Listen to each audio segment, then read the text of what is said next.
Before any repair, turn off and eliminate all power to the appliance.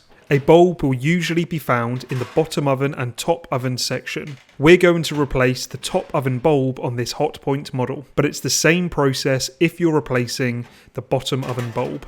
Start by removing any racks and trays. Unscrew and remove the glass lens cover. Then gently unscrew and remove the old bulb.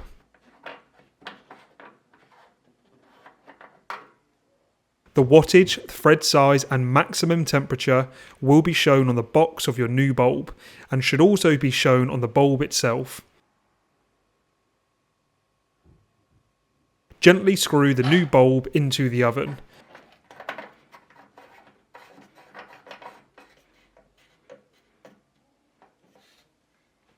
Then rescrew the glass lens cover back on. Replace any racks and trays that were removed earlier, and that's it. Your new 15W E14 oven and microwave bulb is all set to go.